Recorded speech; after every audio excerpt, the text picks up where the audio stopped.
Hello and welcome to another episode of the Wisdom of Friends podcast. Thank you for tuning in. If this is your first time listening, then thanks for coming. This is a podcast where you get to learn more about your friends and community, their wisdom, their trials and tribulations, timeless insights, and their secrets. Now, let's get into the show. Please welcome your host, Cal Arras. Hello, folks. Welcome to another episode of Wisdom of Friends show. I'm really excited to be introducing you to a good friend of mine. Her name is Joelene Ashker. Jolene's a transformation coach, inspirational speaker, and a columnist. She has coached thousands of clients to create customized, healthy habits and to stick to them, personally and professionally. Joelene shares practices that helped her recover from severe depression, profound fear and anxiety, grief, and unhealthy relationships.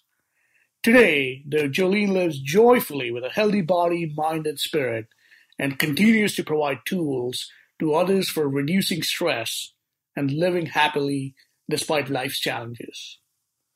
She also has a book coming out in the near future. It's called Discovering Your Wings, and I'm really excited to find out more about it when it gets launched.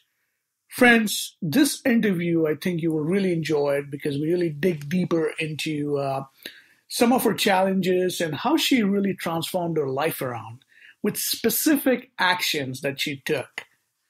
And a very informational conversation, and I hope you enjoy it. So pull up a chair and listen in. And without further ado, let's welcome the one and only Joelene Ashker.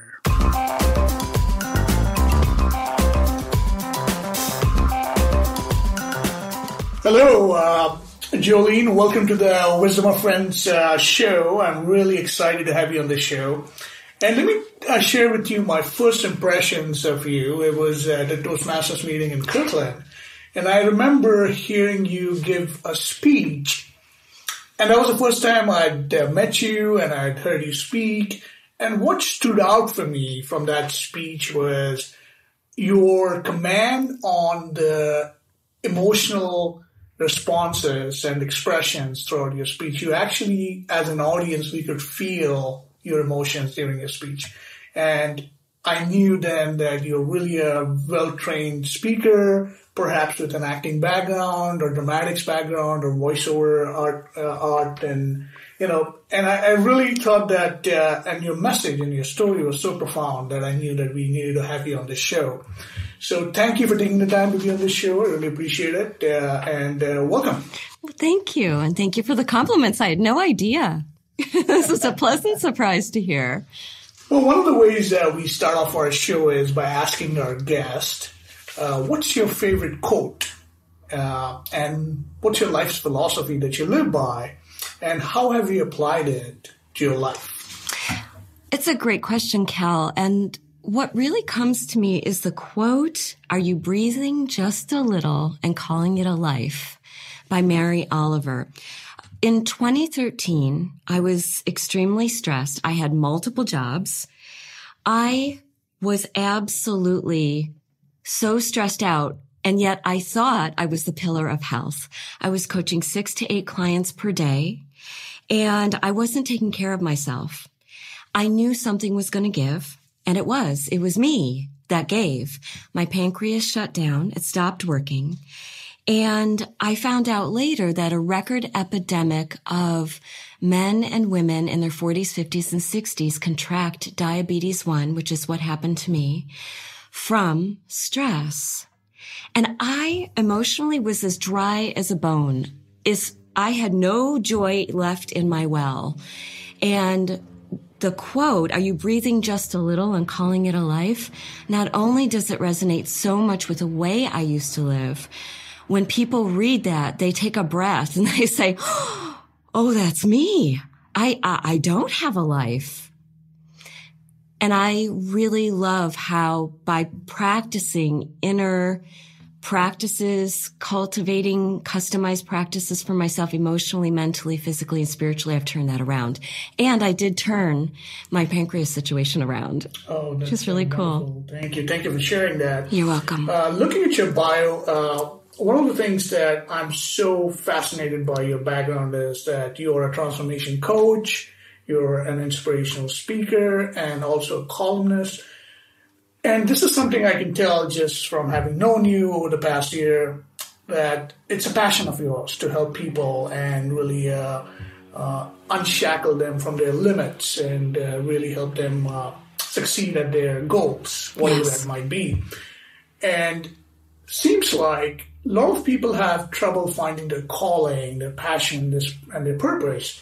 How did that come about for you? Was that something that you knew you always wanted to do? What's the story behind that? Oh, I wish it were that. No, it was years of mass confusion and wandering around lost. The first time I sat in the coaches or counselor's chair in my master's program, which was coaching people for 2 years straight, I knew I was home in my heart. I knew it's what I wanted to do. I knew it was my purpose and my calling. I just had no idea how I was going to get there. And my coaching practice has really been influenced by Stephen Covey's 7 Habits of Highly Effective People. Not only do I live my life from those, but my coaching practice has also been influenced by those.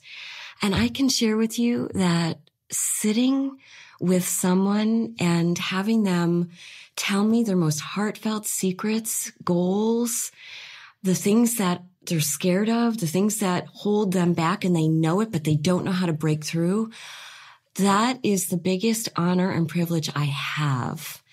It's such a high privilege to create a safe, sacred space for someone. And I love every minute of it. Can I tell you a story? Absolutely, yes. Well, I had this client, his name was Michael, and Michael was from Poland, and he was talking to me over the computer. He did not want me to see him, but he came to me because he had an addiction issue. He was addicted to anger, and he knew it. He actually oozed anger through the computer. I could feel it. Now, this was a very successful doctor in Poland with children and the house and, all of the material things on the goal line. And yet inside, he was absolutely miserable. And he said to me after walking by a mirror, he said, Joelene, I gasped. He said, I saw for the first time in 42 years that I actually looked happy from my heart and my soul, from the depths of me. And it's from the work we've done together. You've helped me discover my wings one feather at a time. And that's why I do this work. And that's why I do the work for myself, because I feel the same way. That's so beautiful. Thank you. And I know that you are working on your next book, and it's called Discovering Your Wings. And I'm really excited to actually, for its launch and when it gets available.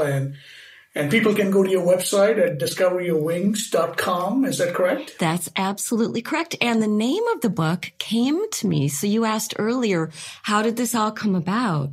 I knew for years that I wanted to write a book. And when Michael said that to me, you helped me discover my wings one feather at a time, I had what I call a divine download. And it just was hey, this is my book. This is my book title. And this is what I assist people in doing, discovering their inner peace and discovering their inner freedom. And it really started with saving my own life first. Mm-hmm. And now it's parlayed into my coaching. And yes, the book will be available. That's so beautiful. What a perfect example of serendipity and how those book titles come to us from different unexpected sources. Yes. It's an amazing, amazing story. One of the things that I'm curious about is, Joelene, is, as you mentioned, you had some personal health challenges and, that was probably quite a steep climb to come out of it, and not many people are able to successfully deal with it, but now you've been on the other side of having dealt with it. what is something that you would advise to our audiences when they're facing a challenge or a struggle? What would be your tips for them? It's an excellent question. One of the things, I just talked with a client about this yesterday. One of the things that I would recommend is making a decision. When I was told that my pancreas was barely working, I made a decision that I was going to turn it around. There was no question in my mind. Now, I had never done that before in that sense. I had turned around 40 years of depression. I had turned around an eating disorder. I had also severe back pain that I turned around.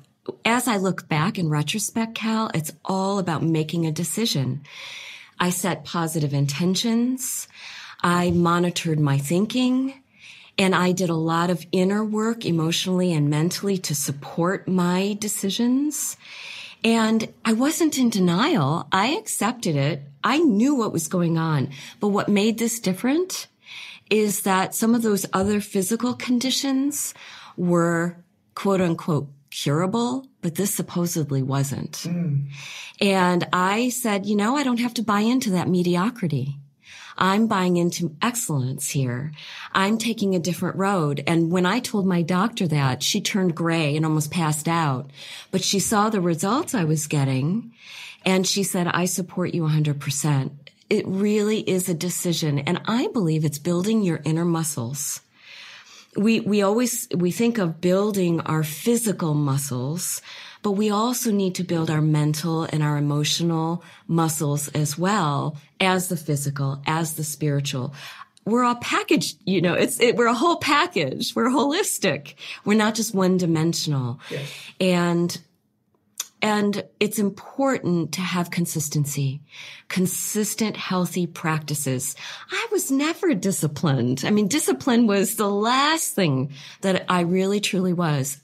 And I saw that in order to make positive changes and have what I wanted, health, career, relationships that were healthy, I needed to make the changes and make them healthy habits rather than unhealthy habits, which was how I was living. Yeah. So what I'm hearing you share is really making that decision and making that commitment to change. Yes. And then setting a positive intention and really having affirmations every day and really having an accountability of some kind that you are making sure you're progressing. Yes. And I think I totally agree with you because oftentimes we as professionals or entrepreneurs that we like to take on challenges, but the downside of it is we like to do it alone. And, it is actually wiser to, in fact, have a coach to not only a coach, in my view, I think, they look at your blind spots and give you feedback that can really help you achieve your goals even faster. Now, would you agree? I do agree. In fact, there's no way I can see my own blind spots. You can't see your own blind spots. Athletes can't see their own blind spots. Opera singers, they don't hear them. So we're not any different. And I love what you said about affirmations, and I take it a step further. I think we all have core beliefs that we were raised with, that were ingrained, that we've been conditioned by. And when a neutral observer or somebody who's championing you, somebody who believes in you when you don't, somebody who is your success partner hears those limiting beliefs, they can help you course correct. And I wouldn't be here today as an entrepreneur for 17 years if it wasn't for the fabulous accountability coaches that I had in my midst and in my life that called me out on my stuff, on all of the junk, the crap, pardon me, but that I told myself. Yes. And all of the ways that I stopped myself that I didn't even know I was doing, all those blocks. And so all of what you said is important, and then some, and then there's a whole lot more. But yes, that's the crux of what they can do. Yes, that's beautiful. Taking a step back, So I understand that you're originally from New York. I am. Buffalo. Buffalo, New York. Chicken Wing Town. So great. And so growing up, what were your favorite hobbies and interests? And what did you like to do on your day off and time off? Growing up, I loved to be by the water. I loved to dance. I used to create these fun little ballet shows in my attic with my girlfriend. That's not a secret, apparently, now that we're talking about it. And everybody would have to watch me. But I was profoundly shy. And I spent a great deal of time alone. And so it was really hard. And so when you had mentioned earlier about my being an inspirational speaker and all of the things, the ways that I express, that did not come naturally, my friend. That was developed. It was all developed. It's all a practice for me. It's up until this point, and I'm still learning and practicing. I think we're all a work in progress. Absolutely. Don't we all learn? Yeah. Yes. And I love to travel. I still love to travel. I started traveling when I was 19 and I haven't stopped. I still have the bug. And so those are some of the things, including nature. I love being out in nature. When you mentioned travel, are there any favorite places you like to travel? And Yes, all of them. But if I had to narrow them down, I would say two radically different places. One would be Tahiti. I love the serenity. I love the magic of the water and the sea creatures that I get to speed race and not get a ticket, which I love. There are no police officers out on the ocean. But it's absolutely gorgeous, pristine, most beautiful place. On the other end of the spectrum I love Europe and I love Italy, as you know, having just been there.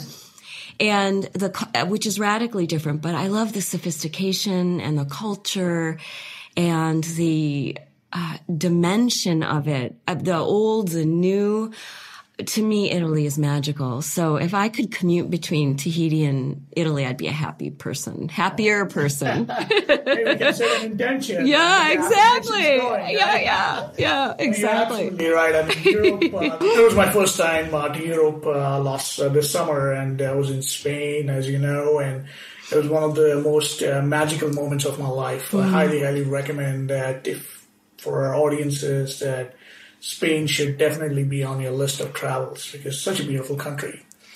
Yes.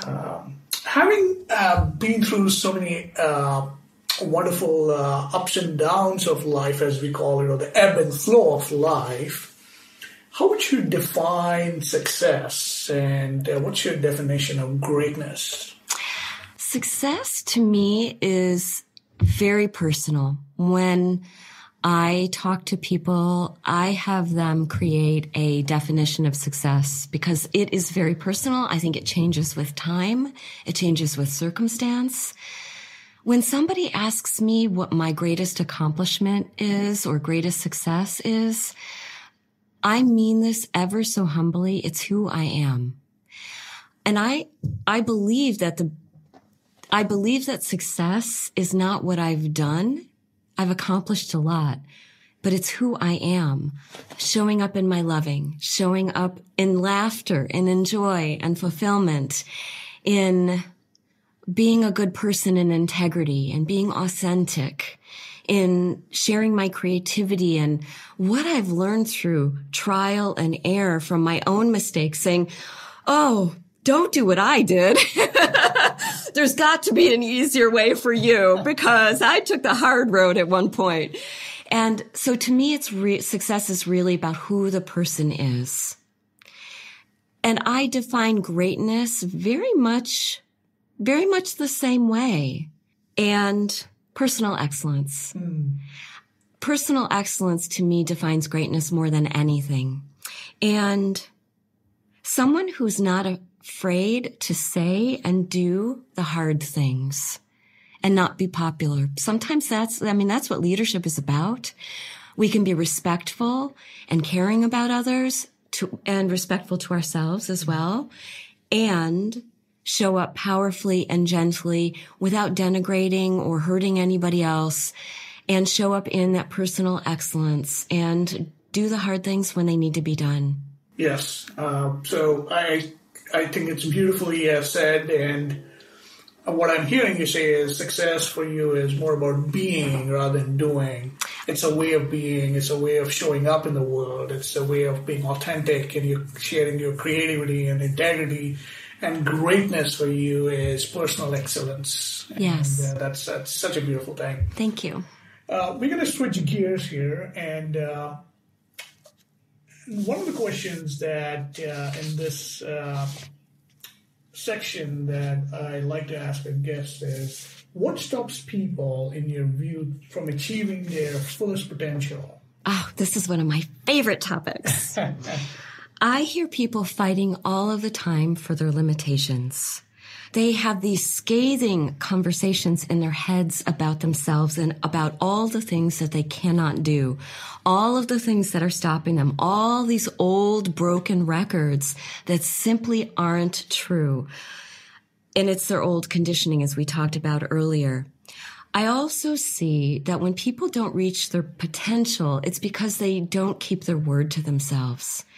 When people don't keep their word to themselves, or their commitment, or their integrity gets lost, they stop believing in themselves. They stop trusting themselves. They don't have self-confidence. They lower their self-esteem. And it takes effort to keep one's word to oneself. And people need to know that they're worth keeping their word to themselves. One of the things that I hear constantly that's another block to people reaching their potential is, I hear this all the time. People say, I am so busy. I am so busy. And when I hear people say that, I ask them, how good are you at saying no? And they want to throw up. I mean, they can't. They don't say no, especially women. They live from shoulds. They live from have-tos. They live from guilt. They live from all of those self-imposed things, and not from what they truly find important. They don't live from their core values. They live from somebody else's standards that were either imposed on them or that they thought. I also have found believe it or not, what stops people from reaching their full potential is thinking that someone else is going to come along and save them. Thinking the guru is going to save them. The latest book and CD. And I have books and CDs, so I'm not knocking it. But I think when people don't understand that they already have their magnificence and brilliance within them, and that it simply needs to be drawn out and cultivated, when they don't get that and they're looking for a quick fix, they're not going to reach their potential, and they're always going to be disappointed. They're always going to feel as though they're not really going where they want to go and living the way they want to live. So those are some of the key things. No, I like it. I think I think you hit the nail right there, because I think integrity, the way I see it, is about honoring your word, and a lot of people don't do that. And when they break their word, it's basically definitely impacts your self-esteem, as you said. And a lot of people, including men, I think also, not only just women, I think we live by society's values sometimes. Yes. Because of peer pressure or whatever the reason might be. And really coming back to our own authenticity and our own identity, I think that's definitely a first step in achieving your fullest potential. Now, that's really beautifully shared. Having lived through your challenges, what's the biggest lesson or insight or a pearl of wisdom that you've learned from your life that you would like to share with our audiences? Cal, in working at prestigious rehab recovery centers for 8 years with men and women with addictions from sex, drugs, alcohol, technologies and addiction, constantly doing and going is an addiction. I mean, we can call just about anything. Food was a huge one I worked with as well. I found that control is the master addiction. Control. And yeah, that was a little scary when I first heard it, because I thought, well, everybody's controlling but me. And then I kind of looked at that. But control is really the master addiction. People are so busy attempting to be perfect and look perfect and do everything and be everything to everyone else that when they feel as though they're out of control and they don't know how to feel their feelings, because we've been conditioned not to, we've been conditioned to distract ourselves. What people do is they get really scared. When they don't know what to do with their fear, they end up shutting down and turning toward addictions. So one of the biggest insights I've had is why a lot of addiction recovery work doesn't work is because people aren't feeling anymore. They don't know how to be with their feelings. And I'm not talking about walking around sobbing all day. I'm just talking about a very natural, easy, simple way to be with oneself. I don't think it has to be hard. In fact, I have a client, I have a story if you'd like to hear it. Yeah, definitely, please. I had a client who was addicted to doing, CEO of her own company. And essentially, she was driving herself into the ground. And she was absolutely so terrified of her own feelings and of being out of control in any way, shape, or form that she could not stop. She could not turn the off switch on. It was on. She couldn't turn it off. And her body was aching. And the great news about that is that through developing her own customized inner practices, when we collaborated together, she ended up completely turning this around. Not only is she has more energy, her body doesn't hurt. She went from taking a myriad of meds, I think it was like 12, down to a handful and even less. She started to sleep and her income has risen. And it's because if you're at the helm of your own ship, like CEOs, for instance, and entrepreneurs, you have to be a jack of all trades. And in that, you've got to take care of yourself. Have to. And as you know, in being an entrepreneur and talking to other entrepreneurs, if someone doesn't know how to face their perceived weaknesses or the things that really challenge them, they're going to stop right in their tracks. And that all comes back to being afraid of lack of control, and control being the master addiction. That's wonderful sharing there. My next question for you, Joelene, is I'm a big fan of books, as you can tell, and I'm sure you like to read a lot of books as well. What's the best book that you've read and that you recommend for our audiences, or your favorite workshop in the area of self-help besides the 7 Habits of Highly Effective People? Yes. I have taken so many workshops, Cal. It's kind of hard to narrow that down. In fact, one time I moved and my dad said to me, Joelene, you could be rich if you just sold all your books. I love The Gifts of Imperfection by Brené Brown.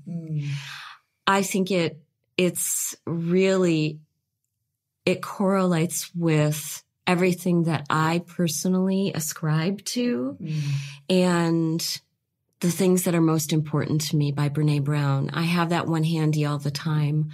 Another one that I love is Until Today by Elanya Van Zandt. And they're short excerpts from every single day, and they're profound. Those are 2 worn out books in my bookshelf. The other one I would say is an older one, and that would be from Louise Hay, You Can Heal Your Life. Yes, I met Louise Hay back in San Diego, and she's an amazing woman, actually. It's fantastic just to be in her presence. Yes. No, that's great. We'll include those books in our show notes. And here's a hypothetical question for you, Joelene. Let's imagine that if you could go back in time and you could talk to your 20-year-old, what advice would you give her? Oh, my 20-year-old, I would tell her that life is worth living. And she can do anything she sets her mind to, that she is so beautiful and courageous, and she is wise beyond her years, and that eventually she will overcome her shyness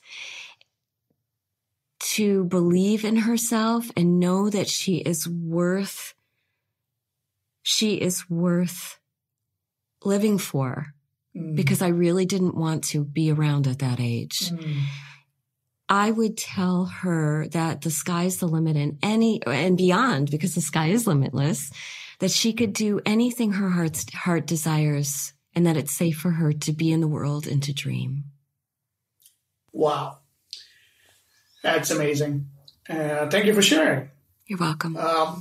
We're going to switch gears here, and the next section of our podcast and talk show is called the Rapid Fire Round. And here I'm going to ask you some fun questions, and, you got to just blurt out whatever comes to your mind. And if you want to elaborate on it, feel free to do so, but this is just a rapid fire round. So, Joelene, are you ready? Yes. No, yes, no. All right. So the first question for you, Joelene, is what rock star has impressed you? I'm not very easily impressed. However, I do love music. I do. Who has impressed me? I don't remember the gentleman's name, but it was awe-inspiring. It was a boy who grew up, and as a little boy, he was in a house fire, and he was burned from head to toe. And now he's an inspirational and motivational speaker, and he can barely move, but he is a hardcore drummer. Oh, wow. He's a drummer and an inspirational speaker. And to see him, it moved me. It moved me. I had a box of Kleenex next to me. It was incredible. He impressed me. Wow. And people who are real, who have real, true heartache to success stories or heartache to joy stories, those are the people who really impress me. So if there's a rock star in there who did that, great. I'd be impressed. Well, the next question for you is, if you could be successful in another profession, which would you choose?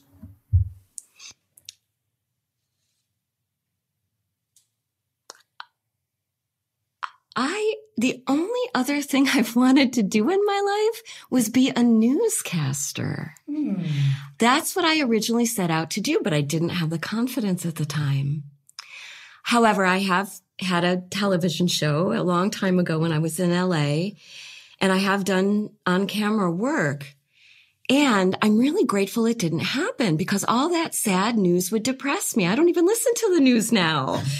It was a blessing in disguise that it didn't happen, but that's what I set out to do. Well, the next question for you is, what color describes you best? The one I have on, which I know your audience can't see, but it's blue. It's the color of the sea. It's the color of my eyes. It's often associated with depth, with stability, with peace, with elegance and grace, with tranquility. And that's the way I live my life now. I do my best to live my life that way. I have my moments, for sure, where I'm not that, but I come back to it as often as possible to keep myself grounded. And it's beneficial to my mind and my body to wear this color. I love it. I get lost in it. I think it's beautiful. I like blue as well. Next question for you is, if God exists, can she be trusted? She most certainly can. God can be trusted. That, to me, is one of the hardest lessons that I've learned, and I'm still learning, which is to trust the invisible.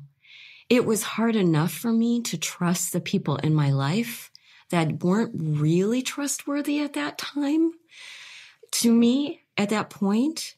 And so trusting the invisible, wow, that has been quite challenging. And I think that if everybody trusted her, we would have an entirely different world. We wouldn't be up worrying at night. We wouldn't be hurting each other. We wouldn't be stressed out with anxiety and running ourselves ragged because we would trust that the universe has our back.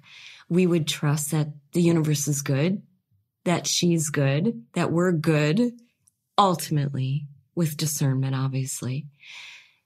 And I'm all for it. I think trusting her is where it's at. That's beautiful. One of the things that shifted for me as far as the concept of trust is concerned is one of the questions that Einstein asked himself when he was a young man is, according to him, I believe it's attributed to Einstein, I'm pretty sure, is that the most important question a man or a human being can ask himself or herself is the universe working in your favor or is it working against you? And when you believe that the universe has your back, as you said, it makes such a big difference in how you live your life, regardless of what kind of challenges we face. Agreed. And it's funny you mentioned that because I literally just heard that quote yesterday again. Oh, wow. I did. And what I would also add to that, Cal, is it's critical to have your own back. Because the universe can be conspiring for your good all it wants. But if you don't know how to receive, I grew up with somebody who did not know how to receive. And, he'll work until he dies because he has not been able to receive. And while it's beautiful to be able to give, the universe does believe in the law of reciprocity of giving and receiving.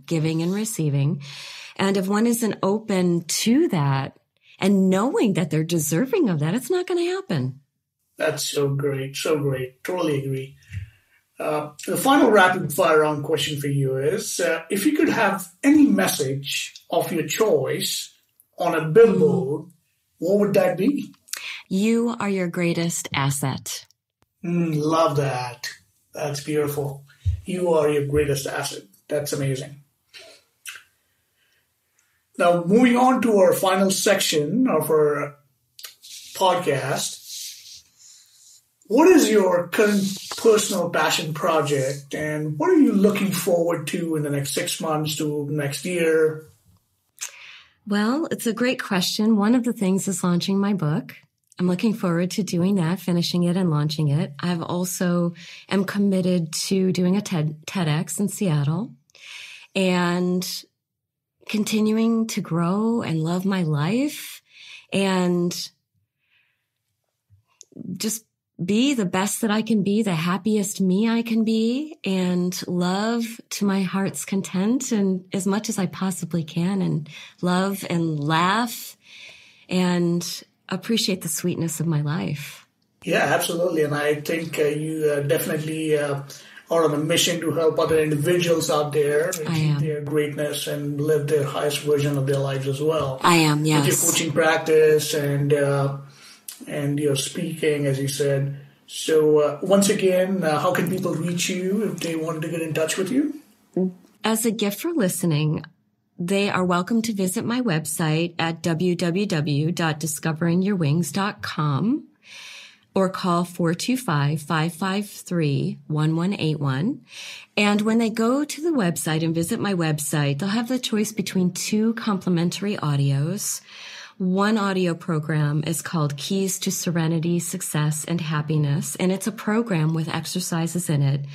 There's also another one, they'll have a choice between that and the second one, which is Creating Greater Net Worth by Knowing Your Self-Worth. These are each valued at $50 each, and it'll give them an opportunity to go a little bit deeper into what we've talked about today. That's so great. And thank you for doing it. You're welcome. Again, the website is discoveringyourwings.com. And it's from Joelene Ashker. And I really, really appreciate her sharing those gifts on our podcast here. Is there anything else, before we wrap it up, is there anything else that I haven't asked you and you would like to share?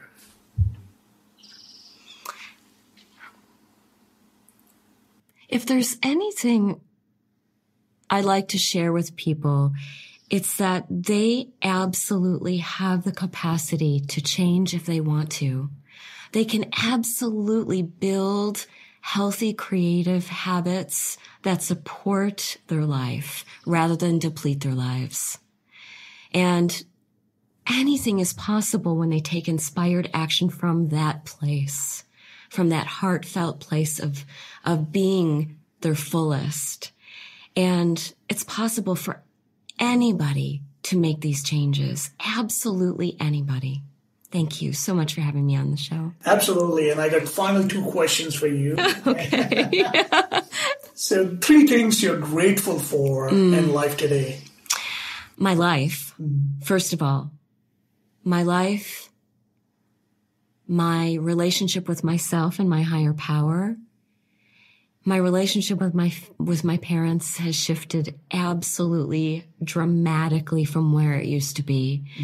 And I am grateful for all of it every single day. I don't take any of it for granted. Every moment is precious. That's so great. So, Joelene, I would like to acknowledge you for being an inspiration for our community here at Toastmasters, as well as the Pacific Northwest community, and also the people that come in contact with you. They're just amazed by your presence, your positive energy, and thank you. Yeah, absolutely. and you have such a wonderful way of creating that sacred space for your friends and for your clients, and it's amazing that people are willing to share their deepest secrets with you and identify a way to grow themselves emotionally and spiritually, and you make that possible for them. And having gone through your own personal health challenges and coming out of it and being inspiration for others is such a beautiful, beautiful message that you have to share. And I'm so glad that you took the time to be on this podcast tonight. Thank you. Thank you for the acknowledgement. It's my pleasure. One final question, and this is how we wrap up our interviews, is why do you think people should listen to the wisdom of friends? Not only because the title is phenomenal, but you do really good works. So why wouldn't they listen? Why wouldn't they want to be inspired? Why wouldn't they? We all need more wisdom. We all need more peace. We all need more inspiration and motivation. Why wouldn't they want to listen? Thank you for saying that. And I really appreciate your time and candid answers and our conversation. For those of us listening, if you like what you heard, please share. Don't be shy. Thanks for listening to the Wisdom of Friends show with Cal Arras. If you like what you just heard, we hope you'll pass along our web address, theglobalcontribution.com. To your friends and colleagues, be sure to check out our archive section on our website for previous episodes. This has been a Seven Symphonies production. Join us next time for another edition of the Wisdom of Friends.